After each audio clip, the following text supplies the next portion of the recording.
이스라엘 자손들아 여호와의 말씀을 들으라. 여호와께서 이 땅 주민과 논쟁하시나니 이 땅에는 진실도 없고 인애도 없고 하나님을 아는 지식도 없고 내 백성이 지식이 없으므로 망하는도다. 내가 지식을 버렸으니 나도 너를 버려 내 제사장이 되지 못하게 할 것이요 내가 내 하나님의 율법을 잊었으니 나도 내 자녀들을 잊어버리리라. 자, 여러분, 우리 신앙생활의 가장 근본이 뭘까요? 가장 핵심은 하나님을 아는 지식이에요. 하나님을 아는 지식. 우리 신앙생활은 어떤 액션이 아니에요. 뭐 이건 해야 되고 저건 하지 말아야 되고 뭐 그런 것이 아닙니다. 이 신앙생활의 액션들은 당연한 변화의 결과로 따라오는 것들이고, 또 어떤 것들은 우리의 삶을 규모 있게 훈련하기 위해서 임시적으로 훈련하는 것일 수는 있지만 이것이 본질은 아닙니다. 신앙생활의 가장 밑에 가보면, 가장 본질에 가보면 뭐가 있는 거예요? 하나님을 아는 지식이 있는 거예요. 하나님을 아는 지식. 그래서 이 하나님을 아는 지식이 없을 때 어떻게 된다고 얘기합니까? 내 백성이 어떻게 된다고요? 망한다는 거예요. 여러분들이 아무리 많은 노력을 하고 아무리 많은 좋은 자격증을 따고 직장을 약간 별의별 짓을 다 해도 결국 하나님을 아는 지식이 없으면 내 백성이 어떻게 된다는 거예요? 망하는도다.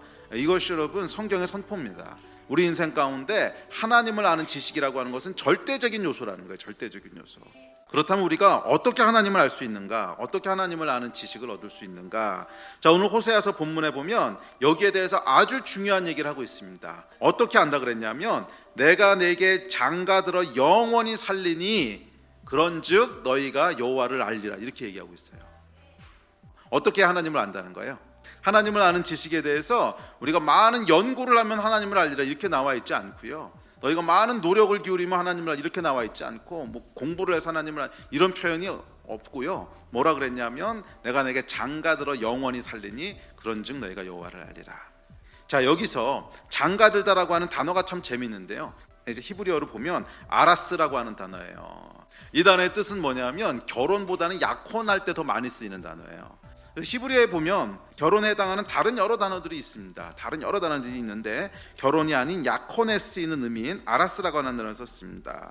자, 이게 무슨 의미인 것 같으세요, 여러분? 그러니까 이 아라스라고 하는 단어는 똑같이 결혼을 의미해도 결혼이라고 하는 거에 대한 언약적인 의미를 강조하는 거예요. 결혼을 약속하다 이런 거잖아요.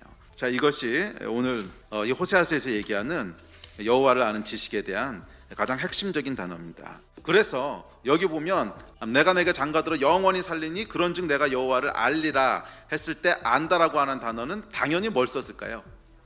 당연히 야다예요. 근데 이 히브리어 야다가 무슨 뜻인지 제가 여러 번 말씀드려서 아실 거예요. 야다라고 하는 것은 어떤 수학 공식을 알다, 물리학 법칙을 알다 그런 아는 것이 아닙니다. 그런 아는 것이 아니고 야다는 부부가 서로를 알다 이런 뜻이에요. 그건 뭐냐면 체험적인 지식을 얘기하는 거예요. 체험적인 지식. 하나님을 경험해봐서 아는 거예요. 경험해봐서. 하나님을 경험해봐서 아는 것이 야다입니다. 자, 그렇다면 우리가 이 아라스, 내가 내게 장가들어 영원히 살리라 하셨는데 그래서 하나님을 야다할 거라고 했는데 그럼 이것은 구체적으로 어떤 단계를 통해서 이루어지는가? 이걸 여러분들이 잘 묵상해 보시려면 사람이 어떻게 배우자를 만나서 결혼하게 되는가 하는 과정을 쭉 살펴보시면 정확히 그거예요. 두 사람의 남녀가 만나서 결혼에 이르기까지 첫 번째 단계가 뭐겠어요? 첫 번째 단계가 만났는데 반해야지. 마음에 들어야지. 만나서 결혼까지 가려면 이제 누가 소개해줘서 만났어. 만나서 딱 만나봤더니 마음에 들어. 그래야 그 다음부터 스토리가 진행되는 거지.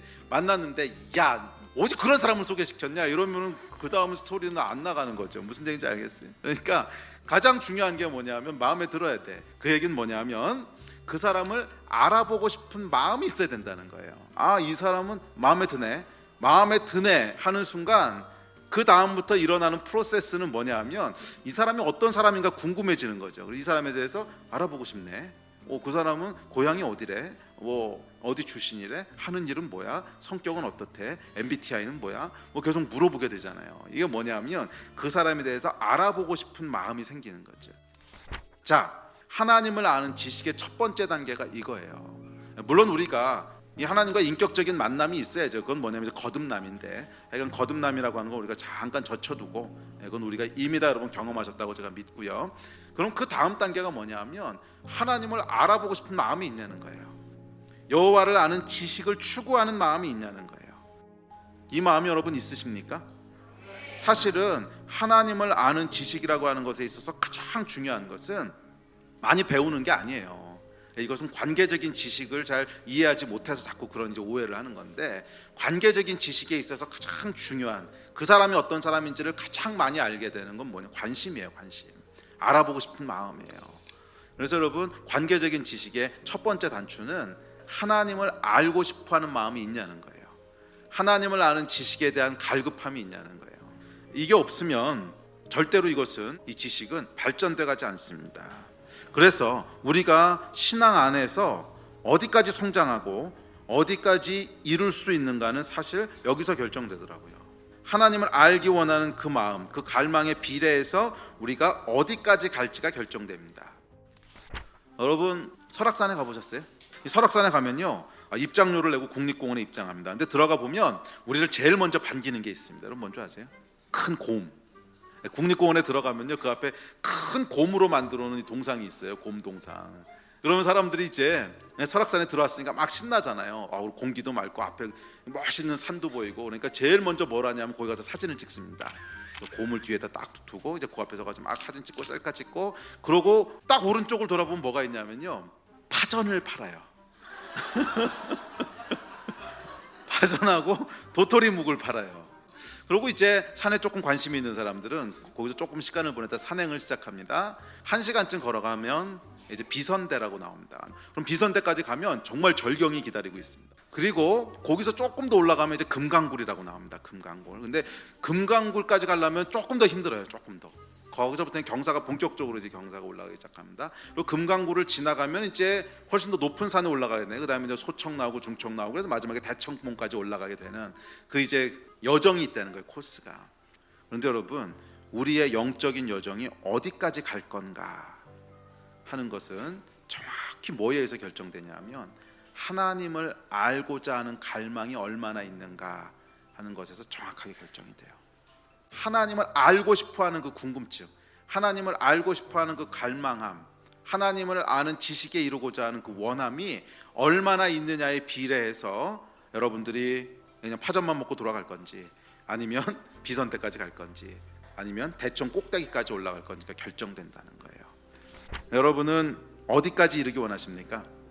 그냥 여러분들의 수준을 스스로 제한 짓지 마시고, 또한 여러분 마음 가운데 하나님을 알고자 하는 그 열정들을 포기하지 마시고 계속 추구해 나가셔서 1년 지나고 2년 지나고 5년 지나고 10년 지났을 때 여러분들이 더 영적으로 깊은 곳까지, 더 영적으로 높은 곳까지 다다르게 됐으면 좋겠어요.